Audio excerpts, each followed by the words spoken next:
할렐루야.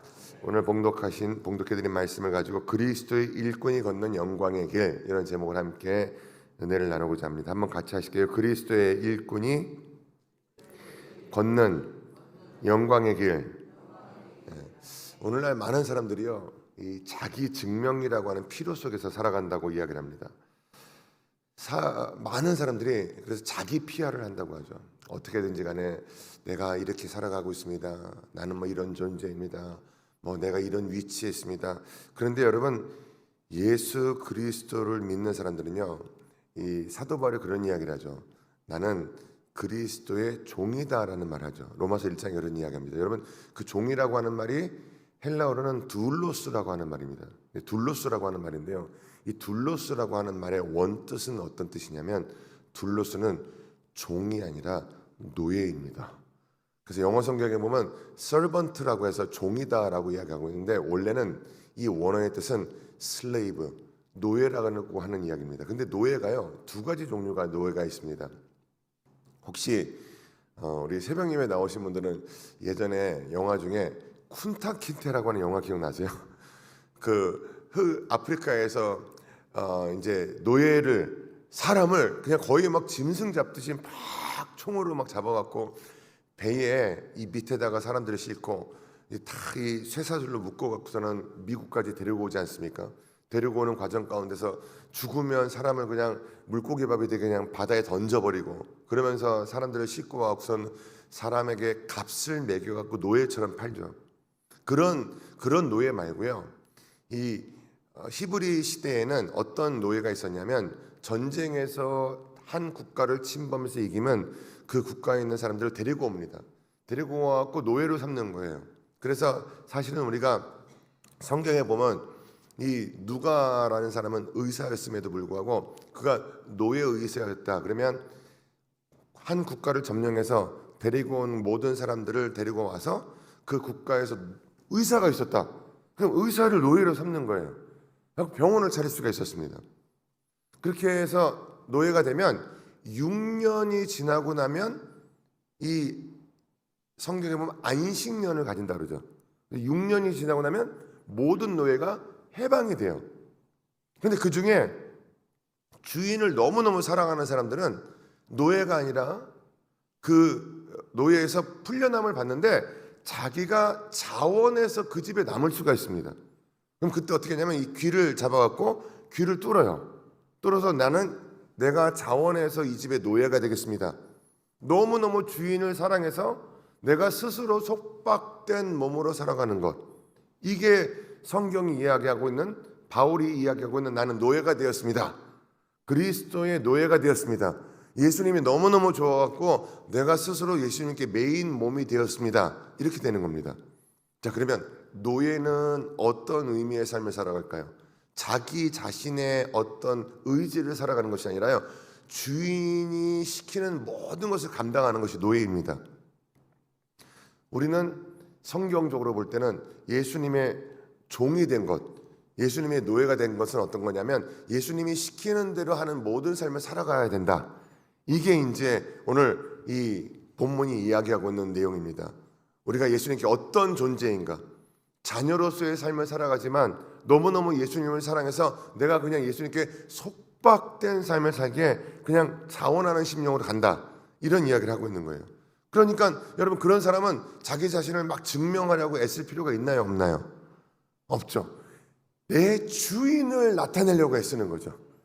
우리는 작은 예수라라는 이야기가 뭐냐면, 내가 예수님과 같은 삶을 살아가려고 노력하면서 뭘 나타내냐면 나를 나타내려고 하는 것이 아니라 예수님을 나타내려고 하는 삶을 살아가야 된다는 거예요. 이게 중요한 것입니다. 수많은 신앙인들이 신앙생활하다가 실패하는 이유가 여기 있습니다.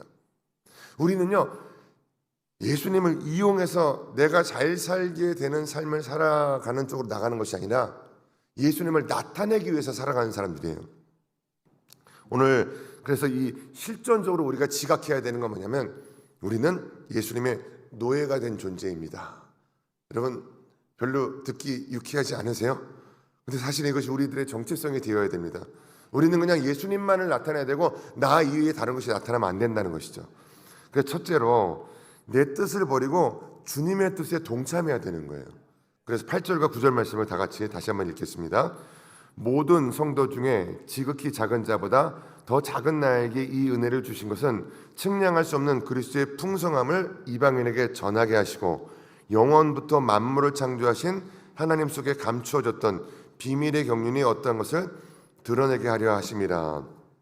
참된 일꾼은 지금 자기가 무엇을 드러내려고 하는 것이다 라는 것이 아니라 예수님의 모든 일을 드러내게 하려 하심이라. 우리를 통해서. 그래서 누구의 기쁨을 구하는가가 굉장히 중요합니다. 여러분들이 신앙생활하면서 누구의 기쁨을 구하고 있는가? 바울은 갈라디아서에서요, 내가 지금까지 사람의 기쁨을 구하였다면 그리스도의 종이 아니다, 이런 이야기를 해요. 그래서 수동적 능동성은 뭐냐면 예수님께 변화를 받아서 예수님이 원하는 삶을, 그 베드로가 이렇게 이야기하지 않습니까? 젊어서는 내가 스스로 띠뛰고 원하는 곳으로 다녔으냐, 늙어서는 남이 내게 띠띠우고 원하지 아니하는 곳으로 데려가리라. 그렇습니다. 이 소명 이후의 삶은 내가 좋아서 사는 삶이 아니라 예수님이 원해서 살아가는 쪽으로 우리들의 삶이 이끌어져야 된다는 거예요. 이 항해를 시작해서 내가 배에 올라타고 이쪽으로 가자, 저쪽으로 가자가 아니라 선장님은 예수님이 되시는 거예요. 우리는 그냥 올라타고 있는 겁니다. 19세기의 선교사였던 허드슨 테일러가요, 중국으로 가는 배를 탔습니다. 근데 배가 탔는데 배가 막 요동치면서 가는데 배가 멈추면서 식인 풍습이 있는 그 섬으로 간 거예요. 선원들이 막 절망했습니다. 선장이 말합니다. 우리가 할 수 있는 게 없습니다. 우리는 저 사람들한테 잡히면 꼼짝없이 잡혀 먹히게 됩니다. 그때 허드슨 테일러가 이런 이야기를 했다고 합니다. 우리는 할 수 없습니다. 그러나 하나님께 기도는 할 수 있습니다. 선장님도 할 일이 있습니다. 돛을 올려두십시오. 선장이 비웃었대요. 바람이 없는데 어떻게 돛을 올립니까? 그러나 어쩔 수 없으니까 돛을 올렸대요. 근데 잠시 후에 바람이 싹 불면서 배가 그 위험한 섬을 싹 벗어났다는 것이죠. 그때 허드슨 테일러가 이렇게 이야기했다고 합니다. 우리는 하나님이 하실 일을 대신할 수는 없습니다. 그러나 하나님이 하실 일을 믿고 돛을 올리는 순종은 할 수 있지 않습니까? 여러분, 그렇습니다. 우리가 바람을 만들 수 있어요? 못 만듭니다. 우리가 태양을 만들 수 있습니까? 빛을 만들 수 있습니까? 만들 수가 없습니다. 그러나 하나님 앞에 기도할 수는 있다는 거예요. 하나님, 바람을 불어주세요. 하나님, 배를 움직여주세요. 하나님, 이 사건이 풀리게 해주세요. 하나님, 전쟁이 끝나게 해주세요. 기도는 할 수 있습니다. 그렇습니다. 오늘 우리는 수동적인 능동성을 가지고 하나님께서 원하시는 길을 우리가 깨닫고 그 길을 열어주옵소서 하고 기도할 수 있다는 거예요. 거기서 제일 중요한 게 뭐냐? 내 뜻대로 하지 마옵시고 아버지의 원대로 되기를 원하나이다. 예수님과 같은 기도를 통해서 여러분, 분명히 우리가 기억해야 됩니다. 나의 삶, 내 뜻대로 내가 원하는 길이 아니라 하나님이 원하시는 길을 살아가는 종된 삶을 살 수 있어야 된다는 것이죠. 둘째로, 다양성의 조화를 이루는 신비로운 삶을 살아야 된다는 것입니다. 10절부터 12절까지의 말씀 다 함께 봉독합니다. 10절부터 이는 이제 교회로 말미암아 하늘에 있는 통치자들과 권세들에게 하나님의 각종 지혜를 알게 하려 하심이니 곧 영원부터 우리 주 그리스도 예수 안에서 예정하신 뜻대로 하신 것이라.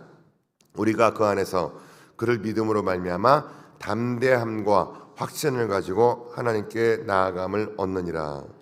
바울이 이야기하는 측량할 수 없는 그리스도의 풍성함은요, 어떤 박제된 교리가 아닙니다.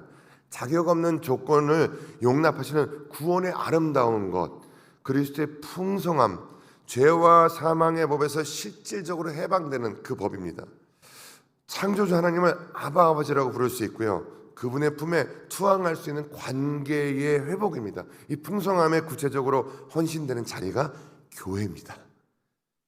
바울은요, 교회가 세상의 권세자들에게 하나님의 각종 지혜를 알게 하는 통로라고 이야기를 했어요. 여러분, 시골에 요즘 말고요, 제주도나 이런 데 가면 담을 만들어 놨습니다. 집집마다 돌담을 만들어 놨어요. 근데 지금은 벽돌의 사이즈가 다 같잖아요.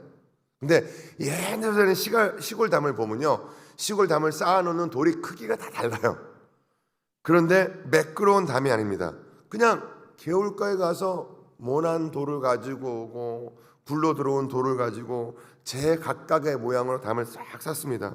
그리고 그 담을 쌓는 사람들이 숙련된 사람들이 아니라 그냥 아무나 가서 돌을 가지고 와서 쌓는 거예요. 그런데 여러분 어쩌죠? 그 제주도의 그 큰 바닷바람을 다 막아내줘요. 신기하죠? 저는 볼 때마다 그 담을 보면서 이 교회가 이렇구나. 각자 다른 모습인데 예수 그리스도 안에서 하나가 돼서 모든 공격을 막아낼 수 있고 어려움을 막아낼 수 있고 모진 풍파를 막아낼 수 있는 그 조화된 존재로 우리가 살아갈 수 있어야 된다는 겁니다. 이것을 위해서 우리가 부르심을 받았다는 거예요. 이 신비한 몸의 지체가 되었다. 그게 가능한 이유가 뭐냐면요, 머리가 누구예요? 교회의 머리는 예수 그리스도입니다. 우리는 하나, 팔이고 손가락 하나가 될 수도 있고 다리가 하나가 될 수 있고 위장이 될 수도 있고 조화를 이루어 나가는 존재로서 우리가 부름을 받았다는 것. 그래서 그 안에서 세상에 우리는 비굴하게 타협하지 않고 이 공동체의 권세는 우리를 직접 인도하시는 그리스도 예수로 인하여 살아갈 수 있는 그 은혜의 길 가운데 들어와 있다는 거예요. 그래서 우리는 꼭 기억해야 됩니다. 셋째로, 환난을 영광으로 바꾸는 영적인 담대함이 있어야 된다는 거예요. 이게 제일 중요하죠. 여러분에게 당한 환난을 영광으로 바꾸는 거예요. 자, 13절 말씀 다 함께 봉독합니다. 그러므로 너희에게 구하노니 너희를 위한 나의 여러 환대에 대하여 낙심하지 말라. 이는 너희의 영광이니라. 그리스도의 영광에서 우리가 가지는 가장 그 특권이 뭐냐? 담대함입니다. 여러분, 어떤 일이 있어도 담대함을 놓치지 마세요.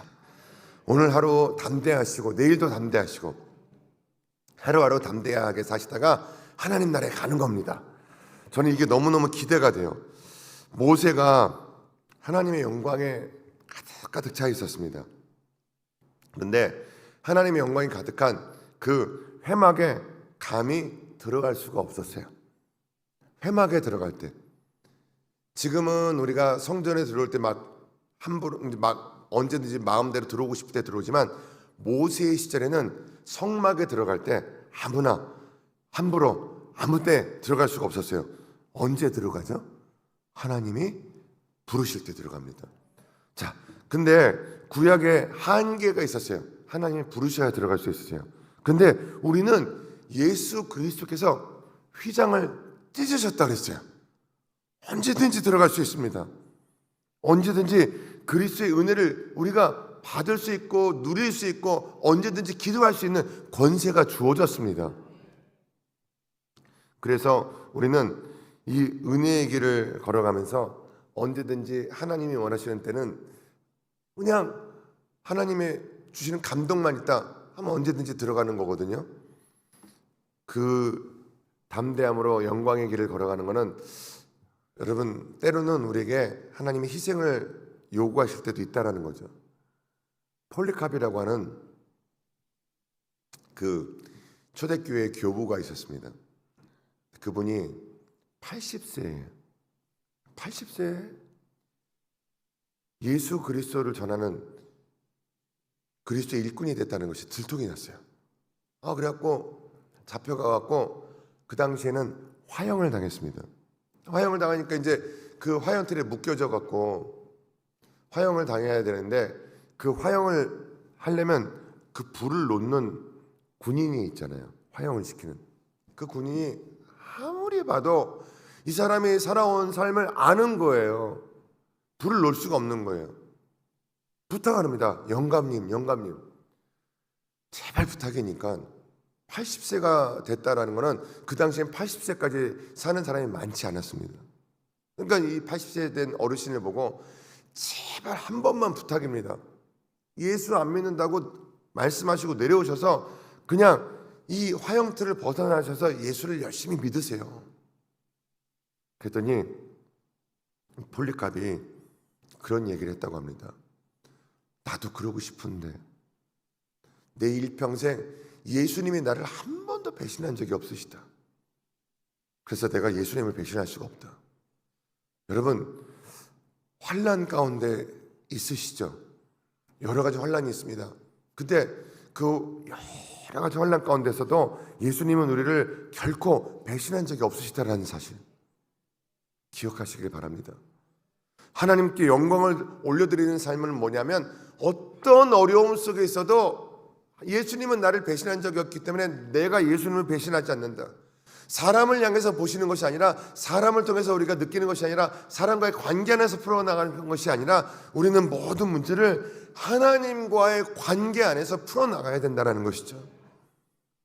여러분, 우리는 혼자라면 무너질 수밖에 없습니다. 그러나 꼭 기억하십시오. 예수님이 우리와 함께 동행하고 계시다는 사실, 성령이 계시다는 사실, 그것을 인정하고 나가기에 우리는 끊임없이 주님께서 주시는 그 은혜의 끈 안에 매어져 있어야 된다는 겁니다. 자, 말씀을 정리하겠습니다. 그리스도인의 삶은 무엇일까요? 주님의 종입니다. 주님의 노예입니다. 그러면 그 안에는 뭐가 있어야 되냐?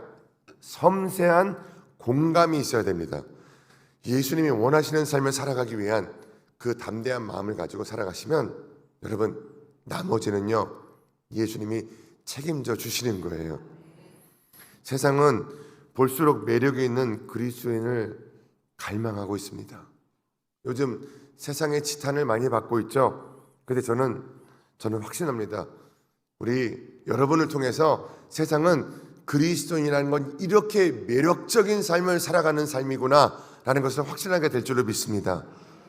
용서하시고 화합하시고 일치하시고 예수 안에서 우리 모두가 다 하나가 되어지면 세상은 우리를 향해서 와, 그리스도인이라고 하는 것은 이렇게 멋진 삶이구나 라는 것을 고백하면서 살아가게 될 줄로 믿습니다.